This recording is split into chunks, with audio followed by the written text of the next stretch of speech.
If Mountain Town makes you think either impossibly expensive or surprisingly attainable, you're right.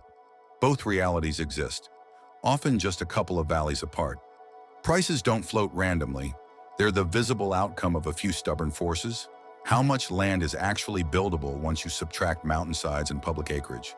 How easy it is to get there on a Friday in January? How famous the name on the lift ticket has become? And what the local rules say about renting, density, and preservation. Put those together and you get two very different worlds. In one, scarcity plus brand recognition turns even modest square footage into a luxury asset. In the other, practical year-round towns still priced to regional incomes, so you can buy a garage, a yard, and a normal life without needing hedge fund math. The trick is learning to read the landscape the way locals do, not by glossy photos, but by the operating realities that never show up on a listing card. Here's how we're going to make this useful. First, we'll focus on total cost of ownership, not just sticker price. At altitude, the bill isn't only the mortgage, it's snow load on roofs, boiler age, window quality, driveway slope, plow contracts, insurance in fire or flood zones, and HOA reserves if you're in a condo that was built when shag carpet was fashionable. Second, we'll separate formats that behave differently. A base area condo is essentially a hospitality asset dressed as housing. Its value leans on nightly rental performance and the health of building reserves. A single-family home in a working mountain town is a weather machine with family logistics attached. Sun angles, garage depth, and mudroom space decide whether winter is a season or a siege.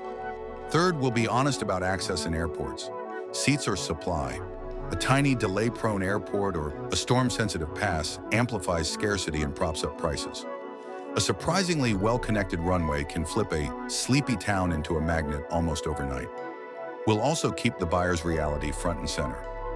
Are you a weekender hunting for low-drama lift access and predictable rental offsets? A full-timer who needs school routes, clinics, and a driveway you can clear before work? A remote worker trading a city lease for more sky and pine? Each profile thrives in different places and property types. We'll show where leverage still exists, older in-town walk-ups with competent HOAs, down-valley neighborhoods that trade prestige for sanity, deed-restricted options that keep locals in the ecosystem, and post-90s houses with tight envelopes you can modernize without fighting the elements. By the end, you won't believe these prices won't feel like a headline. It'll read like a formula you can decode so you can choose the mountain life that fits your habits, your risk tolerance, and your wallet without surprises. 1. Aspen, Colorado. Scarcity with a luxury brand that never goes on sale. Aspen lives on a simple, brutal equation. Jaw-dropping demand meets hard geographic limits. The town is wrapped in public land and steep terrain. The historic core is preservation-minded, and locals have long prioritized controlling density. Layer in a global luxury brand, arts, dining, elite ski terrain, and you get a market powered less by local wages and more by migratory wealth. That's why even when national markets wobble, the free market single-family segment here can detach from normal gravity. The shock for newcomers isn't just sticker price, it's total cost of ownership. At altitude, roofs need to carry serious snow loads, and older chalets often require energy upgrades to make winters comfortable. Condo hunters face another wrinkle. Base area buildings with heated garages, shuttles, and amenities carry HOA assessments that look like a second mortgage. Reserve studies matter because capital projects, boilers, decks, waterproofing, arrive with mountain-sized price tags. Still, leverage exists. Deed-restricted inventory for qualified local workers can anchor you in valley and down-valley options in the Roaring Fork corridor, Basalt, Willits, Carbondale. Let buyers trade prestige for price relief while keeping Aspen's culture in weekly reach. Micro-location also changes the math. Snowmass Village and older in-town walk-ups often price differently than shiny new Coreside buildings, but you must read the HOA minutes with a microscope and ask about upcoming roof or mechanical work. Seasonality is its own cost driver. Labor and materials spike during peak construction months, and winter access can stretch project timelines. So buying a place with a tight envelope and recent systems can be worth more than a flashy remodel. Insurance and wildfire mitigation have become part of the conversation in wooded pockets. Factor defensible space, roofing material, and carrier requirements into your pro forma. Parking, permit limits, and short-term rental rules vary by block. If income offsets matter, confirm eligibility before you fall in love with the view. The calculus in Aspen is less, can I find something cheap? And more, can I choose a format, older in-town condo, smaller townhouse, or commute-friendly neighborhood that delivers the exact lifestyle I'll use without paying for glossy features I won't? The buyers who win here are boring in the best way. They buy strong buildings, predictable operations, and a location they'll actually live in, not just photograph. 2. Jackson, Wyoming. A postage stamp of developable land surrounded by forever Jackson's price behavior makes instant sense the moment you look at a land map. The town and its neighbors sit inside a vast envelope of protected acreage. Supply simply cannot scale. Add in top-tier ski terrain, world-class flywater, wildlife that literally crosses town, and a tax picture that appeals to high-net-worth households, and you get a barbell market. Ultra-premium single-family on one end, a thin, fast-trading pool of condos, townhomes on the other. When buyers say, "I can't believe how fast listings go," they're reacting to this structural scarcity. Anything livable and well-located is treated like a commodity. The hidden cost layer is winter reality. Roofs, windows, and insulation aren't optional line items. They're survival tools. Commuting from Idaho over Teton Pass is common but humbling when the snow stacks. If your plan relies on that drive, budget time, tires, and the right vehicle, and accept occasional closures. Rental rules also matter. If you're counting on short-term income to pencil, confirm the map and the lodging overlay type zones, because eligibility is specific and sentiment can shift. Micro-markets behave differently. Teton Village near the lifts, in-town Jackson near services, and outlying neighborhoods each carry their own premiums, snow patterns, and noise profiles. Plows, buses, festivals, elk bugling at 3 a.m. What's the angle for buyers who aren't chasing a trophy? Consider smaller, older in-town condos with good natural light and competent HOAs rather than chasing the newest finishes. Or target deed-restricted workforce programs if you meet criteria, often the only paths that keep housing tied to the year-round community. Energy efficiency is an underrated lever. Tight envelopes and modern mechanicals tame utility bills and make storm weeks feel civilized. Storage and mudroom space matter more than you think. A practical garage and gear wall can be the difference between loving winter and resenting it. In Jackson, every compromise buys back a chunk of affordability. A few more minutes from the square, one less parking space, a willingness to renovate a sturdy 1990s shell instead of fighting for a polished new build. Patience is a financial skill here. Have financing and inspections prepped, tour in bad weather to learn the truth about sun and plow priority, and strike fast when the right micro-location appears. 3. Park City, Utah. Two markets welded together, resort performance condos and family neighborhoods. Park City is where confusion turns into opportunity if you separate the markets correctly. On one side, you have base area condos and nightly rental eligible buildings that price off their performance as much as their finishes. HOA assessments are basically prepayment for amenities and upkeep. Understanding reserve health and capital plans matters as much as counting bedrooms. On the other side, you have family neighborhoods with trail access and school routes that behave like premium suburbs of Salt Lake City, with snow. Those detached homes and townhouses hold value because they serve year-round lives. Garages for bikes and ski tuning, mudrooms, space for a home office, and drive times to jobs down the canyon. Your can't believe it moment will vary depending on which side you're shopping. That cheap older studio near the lift stops being cheap once you add fees and a roof project. Meanwhile, though, whoa, that's a house number for a 3-bed in a trail-rich neighborhood begins to compute when you tally what it replaces. Gym membership, winter cabin, rentals, long vacation flights. Regulation is the wild card. STR caps or shifts in permitting ripple through valuations fast. If you're an investor, underwrite with conservative nightly rates and buffer for months with shoulder season softness. If you're a resident, lean into micro-location, sidewalk snow removal patterns, school bus routes, and sun exposure, ice on driveways, are real quality of life levers that also affect resale. The Park City hack is clarity. Buy a condo for yield and convenience, or a house for life.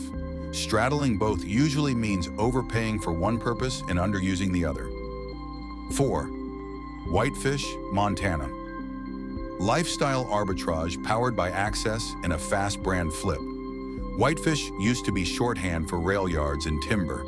Today it's lake days, a legit ski hill, buzzy restaurants, and a surprisingly convenient airport. That last piece, seats, quietly drives values. When a place that feels remote is actually easy to fly into, demand lights up, especially from buyers who want 4 seasons without the population pressure of larger Western metros. The repricing has been fast and you can hear the gears grinding. Locals debate school bonds and short-term rental boundaries, while new arrivals hunt for houses within 5 minutes of espresso and lift lines. Prices split accordingly. Lake proximate and lift-adjacent properties command resort-style premiums and trade fast.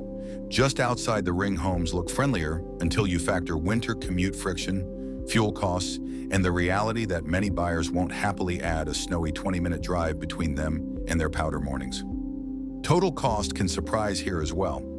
Older cabins may need insulation, window and stove upgrades to tame January bills. HOA-light neighborhoods shift maintenance and snow removal to you, which is fine if you own a plow setup and less fine if you don't.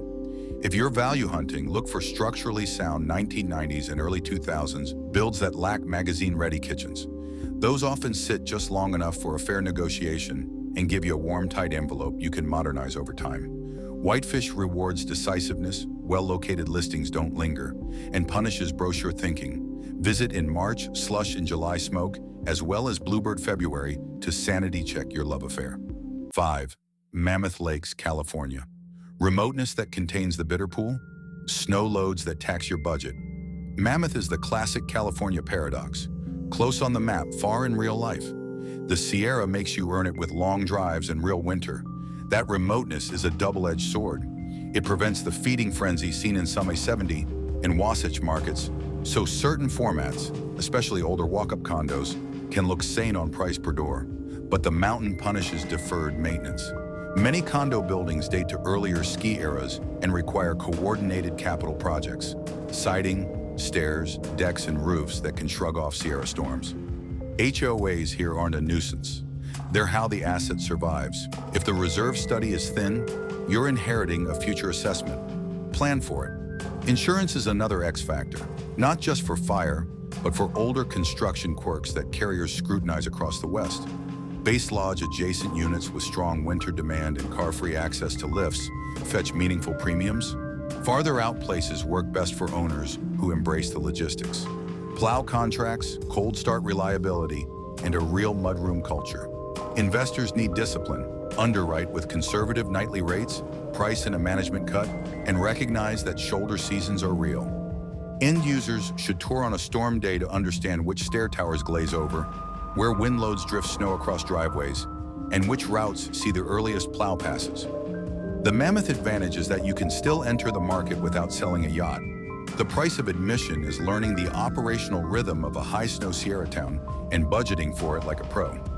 The common thread across Aspen, Jackson, Park City, Whitefish, and Mammoth is that list price is only the first headline. Honest math lives in the next 20 lines. HOAs and their reserve health, snow load and the roof story, heating envelopes and window quality, plow contracts and driveway slope, rental rules and their direction of travel, commute realities and vehicle requirements, and insurance availability at a price that doesn't set your hair on fire. In resort core condos, request minutes and reserve studies, and ask directly about boilers, roofs, and decks. In single family at altitude, budget for energy upgrades if the home predates modern insulation standards. In towns debating short-term rentals, don't assume yesterday's policy holds. Show up to a meeting or at least read the last few agendas. Access is the sleeper variable. Small airport. With limited winter reliability or a pass that closes on your ideal travel day, amplify scarcity and push premiums higher. If you're set on these 5 towns but want to keep the budget mortal, get specific about what you actually use. If your winter is 70% backcountry tours and 30% lift laps, you might be happier and far less broke 10 minutes off the base in a tight, well-insulated townhouse than in a glossy ski-in studio with a hot tub you never touch. If you're a remote worker, a true garage, warm car, gear wall, wax bench, might be worth more to your daily joy than granite counters. If you plan to rent your place when you're not there, pick buildings in neighborhoods where the rental thesis isn't theoretical, ask managers for shoulder season occupancy history, and wherever you land, build a mountain budget. Set aside funds for roof work, window upgrades, and that inevitable snowblower replacement. This is how locals do it, by planning for the maintenance mountain life demands rather than treating surprises as failures. 6. Lead, South Dakota. High elevation practicality in the Black Hills without the resort premium. Lead shares a ridge with Deadwood and looks every inch the hard-working mountain town it is. Miners' cottages with stout roofs, mid-century bungalows that choose function over flash, and newer infill that respects snow, wind, and slope. Prices make sense because they're tied to regional wages, not a global second-home audience. That's the core of Lead's surprise. You can still buy a garage, a yard, and real square footage without surrendering to resort town inflation. The trade is adult, not romantic. Winters are real. Driveway pitch and sun exposure matter as much as granite countertops. A south-facing approach and a snowblower that starts at 10 below can be the difference between an easy Tuesday and a white-knuckle one. Older homes often need envelope work, insulation, window upgrades, storm doors, to tame heating bills and keep drafts from turning the living room into a wind tunnel. Because this is historic mining country, inspections should be thorough. Radon tests, foundation checks on stone or block basements, and careful grading around uphill walls to manage spring melt. Services are better than outsiders expect. Spearfish and Sturgis widen your daily options, and Rapid City anchors, hospitals, and big box runs. Recreation is year-round. Nordic trails, sledding hills, single track, and snowmobiles, without the crowd compression you see at marquee ski bases. Insurance and taxes typically feel sane compared with fire-exposed western slopes, though defensible space on wooded lots is still smart. If you're value hunting, think good bones, plain finish. A mid-century on a plow priority street with a tight envelope beats a postcard cabin with a treacherous north-facing drive. Lead's version of mountain life is honest. You buy a real neighborhood and a rhythm that works in January as well as July. 7. Ruidoso, New Mexico. 4 seasons in the pines, drive time access, and prices that reward patience. Ruidoso threads a calm, livable needle. Ponderosa pines, a legit winter at altitude, ski days up the road, and shoulder seasons animated by horse racing, festivals, and arts. Crucially, you reach it without a hair-raising pass, so weekenders and full-timers can flow in steadily rather than in weather-dependent waves. That keeps demand healthy but grounded. Housing spans A-frames and timber cabins to practical, single-family homes with garages, mudrooms, and covered entries. Features that matter when snow or monsoon rain shows up. Water is precious across New Mexico. Know your source, municipal, well, or shared system. Pressure, and any HOA obligations before you fall in love with a deck view. Wildfire isn't abstract. Roofing materials, ember-resistant vents, and defensible space shape both safety and insurability, so treat mitigation as part of the purchase price. Monsoon dynamics add another checklist. Gutters clean, downspouts extended, culverts clear, and grading that moves water away from the foundation. Winters are colder and snowier than many outsiders imagine. Summers are the reward temperate, breezy, and shaded. If rental income is part of your math, confirm neighborhood rules. Some pockets lean into short-term rentals, others restrict them to protect quiet streets. Underwrite conservatively with shoulder season softness in mind. For full-time living, micro-location decisions pay you back daily. Sun exposure on the driveway, proximity to groceries and medical, and whether the street is early on the plow route. The best values tend to be humble, tight houses with modern furnaces and straightforward maintenance, not ornate cabins with thirsty timber details. Ruidoso's pitch is simple and compelling. Mountain air, year-round culture, and a mortgage that still leaves room for savings and gear. 8. Show Low, Arizona. White mountain space, neighborly culture, and mountain living that still pencils. Show Low is the quiet counterweight to Arizona's headline mountain market. Where Flagstaff stacks university gravity and national park fame, Show Low and nearby Pinetop Lakeside offer elbow room, garages for winter tires and fishing rods, and streets where you know you're a plow guy by name. The lifestyle is four-seasoned and practical, cooler summers than the desert, real winter storms that demand good tires, and shoulder seasons scented like pine sap and wood smoke. Listings still include conventional single-family homes with real yards and workshop corners, not just tightly packed resort condos. Systems make or break comfort here. Many homes use propane, high-efficiency electric, or wood pellet stoves. The winning combo is a modern, efficient heat source inside an insulated envelope that keeps bills predictable. Septic is common. Inspect tanks and leach fields, and learn the local soils so you're not surprised by a midwinter backup. Insurance is generally attainable but reflects fire maps. Neighborhoods that balance trees with spacing and mitigation get easier quotes, so call an agent early rather than guessing. Daily life is anchored locally: healthcare, trades, schools, and small businesses, while Sunrise Park Resort and a web of lakes and trails supply the fun. Short-term rentals exist but haven't overrun the fabric. If that's your play, check city policy and HOA covenants. Full-timers should prioritize microclimate. North-facing driveways glaze over, cul-de-sacs can accumulate plow berms, and wind corridors punish light decking. The surprise is that a normal budget can still land a 2 or 3 bedroom with a legitimate garage, a gear-friendly mudroom, and a yard for a smoker and picnic table. That practicality, more than designer finishes, is why show low pencils for families and remote workers who want mountain life without a financial headwind. 9. Elkins, West Virginia. Appalachian mountain living tied to real incomes and a year-round arts beat. Elkins proves mountain town isn't a Rockies-only phrase.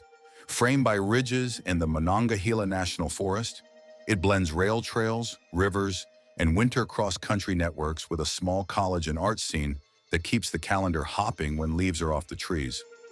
Housing runs from craftsman porches and foursquares to mid-century infill and modest new builds on the edges. Pricing is anchored to regional incomes, which is why out-of-state shoppers blink at what a standard mortgage still buys here. The practical checklists differ from high alpine towns but matter just as much. Floodplain awareness comes first. River adjacency is lovely, but you want the map and the elevation certificate before the romance. Many homes heat with electric, oil, or propane. Comfort and cost hinge on insulation, window quality, and smart thermostats more than on shiny fixtures. Basements are common. Dryness, sump systems, and exterior drainage deserve real scrutiny. Broadband has improved markedly in town, making remote work realistic. Verify address by address. Taxes are modest, insurance predictable, and maintenance costs reasonable, which stabilizes monthly budgets in a way Western resort buyers will envy. The rental rhythm is different too. Think furnished midterm for visiting professionals or steady long-term more than weekend STR churn. For full-timers, the joy is tangible. A walkable grid, porches that get used, and a community where the price of a Fiddle Festival ticket, a bag of groceries, and a river tube doesn't compete with your mortgage. Elkins is the calm rebuttal to anyone insisting you must pick between mountains and affordability. Here you can hold both without contortions. 10. Butte, Montana. A mountain city with historic bones and prices tied to everyday life. Butte sits at the hinge of I-90 and I-15, with uptown brick blocks, head frames on the skyline, and a culture that remembers when people went underground for a living. That working city identity, forged at elevation, keeps housing values moored to local incomes instead of holiday week cachet. Choice is real. Stately, historic homes with tall windows and intricate woodwork. Ready for thoughtful rehab. Mid-century places with simple lines, attached garages, and easy-to-heat footprints. Newer builds on gentler slopes where snow removal doesn't feel like penance. Winter is legitimate. Plan for roof loads, ice on north-facing steps, and a vehicle that laughs at February. The best money you'll spend is on envelope efficiency, insulation, modern windows, sealed attics, and reliable heat. Inspections in older homes should go deep. Electrical panels, legacy plumbing, masonry, and foundations. Radon testing is routine. Mitigate if needed. Environmental cleanup shaped parts of modern Butte and yielded parks and trails. Learn the microgeography of any block you fancy, then enjoy the connectivity it created. Insurance availability is generally stable. Wildfire exposure is lower than in dense western forests, though hillside addresses still benefit from defensible space basics. The rental picture centers on students, medical workers, and trades rather than ski weeks, which steadies neighborhoods and reduces volatility. For full-timers, the best buys combine sun exposure, walkability, and garage access. A place where you can get a kid to school, a package delivered, and a car started at dawn beats an extra 200 square feet you never heat. Butte's promise is refreshingly straightforward. It's a true mountain city where you can still buy an address, not just a logo, and live an interesting, affordable life with money left for skis, a fly rod, and road trip fuel. The simplest, honest conclusion about you won't believe the home prices of these 10 mountain towns is that disbelief cuts both ways because mountain real estate is powered by forces that don't behave like flatland suburbs. Scarcity, access, brand, and policy act like weather fronts that collide over the same ridgelines and create microclimates in pricing. In one valley, a tight bowl of protected land, international name recognition, and a tiny airport concentrate demand until even modest square footage trades like art. Just a few states away, an old mining grid or a pine-scented plateau stays pegged to regional incomes, and you can still buy a garage, a yard, and a functioning life without wagering your future on appreciation. What looks irrational at first glance makes sense once you model the invisible inputs that don't show up on a listing card. How many seats fly in on a Friday in January, whether the town council capped short-term rentals, what the snow load does to older roofs, how insurance underwriters feel about wildfire or flood maps, and whether there are year-round jobs that let people actually live there, not just. There is also a human rhythm to mountain towns that the spreadsheets can't fully capture, but that should influence your decision. In high-brand places, you are buying into a curated calendar, film festivals, art fairs, powder day techs, and a service ecosystem tuned to guests with short fuses and long wallets. That can be exhilarating if you intend to participate. It can be exhausting if you only wanted trees and quiet. In value towns, you are buying into potlucks, booster clubs, trail days, and neighbors who lend tools. That can be nourishing if you plan to show up. It can be underwhelming if you were really after a logo. The conclusion here is not moral, it's practical. Mountain life works best when the community cadence matches your own. If you want spectacle, pay for it and enjoy it. If you want continuity, choose it and invest in it. The final verdict on you won't believe the home prices is that disbelief is a poor guide and context is an excellent one. The mountain towns that shocked you on the high end are expensive for reasons that aren't going away, and they deliver experiences, consistency, and resale depth that some buyers value more than the premiums they pay. The mountain towns that shocked you on the low end are attainable for reasons that won't vanish overnight, and they deliver square footage, garages, and a steady year-round life that many households prefer to a famous zip code. Both paths are valid. What turns disbelief into confidence is matching your budget and your habits to the right geography, the right policy environment, and the right operating plan. Do that with clear eyes, and the price you couldn't believe at the start becomes the cost you understand at the end. One you accept, because it buys exactly the mountain life you came for.